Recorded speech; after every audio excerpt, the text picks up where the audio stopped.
आत्मा की प्रियतमता की सिद्धि।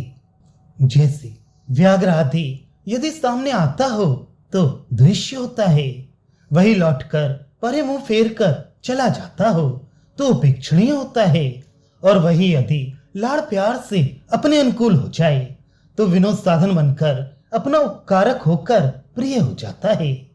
एक ही प्रिय वस्तु को प्रिय, अप्रिय और उपेक्ष मानेंगे तो फिर व्यवस्था कैसे होगी?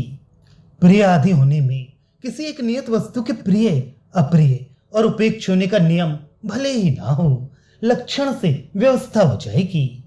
इन तीनों के लक्षण क्रमशः अनुकूलता अर्थात सुख साधनता प्रिय का, प्रतिकूलता अर्थात दुख साधनता अप्रिय का, और दोनों से रहित होना उपेक्ष का लक्षण है।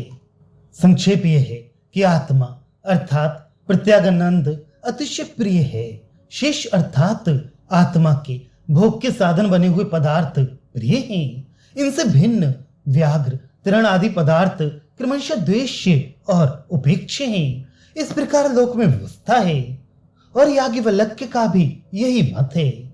पुरुषविद विरामण में भी श्रुति ने कहा है कि आत्मा पुत्र से, धन से और अन्य सब कुछ से आंतर तत्व है। इस कारण इसे अतिशय प्रिय मान लेना चाहिए। यदि श्रुति अर्थ की आलोचना रूप विचार से देखें तो यह साक्षी ही मुख्य आत्मा है, अन्य पुत्र आदि नहीं। यहां विचार का क्या रूप है? वह यही कि अन्नमय आदि पांच कोशों को तैत्तरीय श्रुति में बताई गई रीत से आत्मा से पृथक करके अंतर्दृष्टि कर लेना, भीतर छिपे आत्म तत्व से विचार विमर्श करना विचारणा कहलाती है। जागरण, स्वप्न तथा सुषुप्ति अवस्थाओं के आने जाने, पिछली के आने तथा पहले के चले जाने की प्रतीति जिस नित्य चैतन्य रूप साक्षी से होती है, वह स्वप्रकाश चिद्रूप आत्मा है। शेष उस साक्षी से बचे हुए प्राण से लेकर वित्त पर्यंत सभी पदार्थ न्यूनाधिक भाव से आत्मा के आसन्न अर्थात समीपवर्ती हैं। न्यूनाधिक भाव से जितनी जितनी उनकी आत्मा से समीपता है, उतनी उतनी उनमें सबकी प्रीत दिखाई देती है। धन से पुत्र, पुत्र से पिंड, अन्न में देह, देह से इंद्रियां, इंद्रियों से प्राण और प्राण से भी आत्मा अधिक प्यारा होता है। इस प्रकार आत्मा की प्रियतमता स्थित अर्थात प्रमाण सिद्ध होने पर भी इस विषय में ज्ञानी अज्ञानी का विवाद श्रुति ने दिखाया है, और वहां आत्मा प्रियतम है यही निर्णय किया है। ज्ञानी अज्ञानी का विवाद बताते हैं। साक्षी ही अन्य सब दृश्य पदार्थों से अधिक प्रिय है, ये तो तत्वज्ञानी ने कहा, और प्रियतम तो पुत्र आदि ही हैं। तथा साक्षी आत्मा तो इस प्रीतिमय पुत्र आदि को भोगने के लिए इस संसार में उतरा है, ये अविवेकी का कहना है। आत्मा से भिन्न को प्रिय बताने वाले दो हैं, एक तो शिष्य और दूसरा प्रतिपादी। आत्मा से भिन्न को प्रियतम या तो शिष्य कहता है या प्रतिवादी।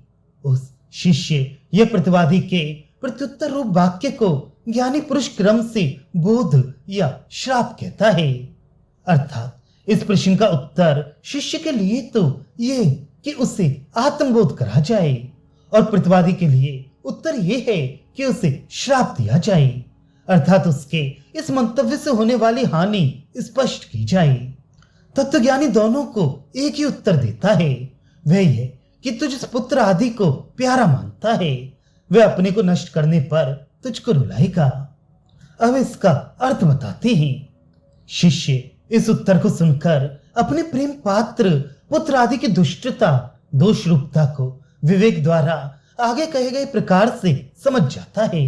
यह दोष विचार पद्धति इस प्रकार है। जब तक पुत्र प्राप्त नहीं होता तब तक देर तक माता पिता को कष्ट होता ही है। पुत्र प्राप्ति की आशा बंधने पर भी गर्भपात और प्रसव आदि के कष्ट आदि द्वारा दुख का कारण होता है। उत्पन्न हुए को ग्रह पीड़ा, रोग आदि लग जाते हैं। कुमारावस्था में पुत्र का मूर्ख रह जाना, या यज्ञोपवीत हो जाने पर भी अनपढ़ रह जाना, या पंडित हो जाने पर विवाह का ना होना, जवान होकर पर स्त्री गमन आदि दुराचार करने लगना, संतति वाले पुत्र का दरिद्र हो जाना और धनी की मृत्यु हो जाना। इस प्रकार पुत्र के संबंध में माँ बाप के दुखों का कोई अंत नहीं है। इस प्रकार पुत्र आदि विषयों में विद्यमान दोषों को विश्लेषण से जानकर उनमें प्रीत को छोड़कर अपने प्रत्येक रूप साक्षी आत्मा में ही निरतिशय प्रीति का निश्चय कर रात दिन उसी प्रत्येक आत्मा का अनुसंधान किया करता है। अब प्रतिवादी को दिए गए उत्तर का स्पष्टीकरण।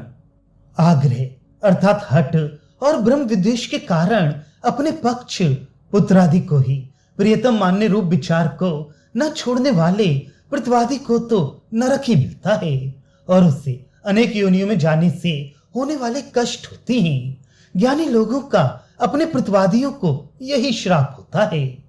प्रतिवादी से कहे गए प्रियम त्वाम रुत्य सती वाक्य का यही अभिप्राय है। ज्ञानी के कहे गए एक वाक्य के दो अर्थ कैसे हो जाते हैं, ये बताते हैं।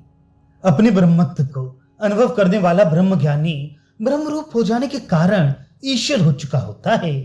इसलिए उसने जिसको जो इष्ट अथवा अनिष्ट कह दिया वह उस शिष्य और विरोधी को वैसा ही इष्ट या अनिष्ट हो जाता है।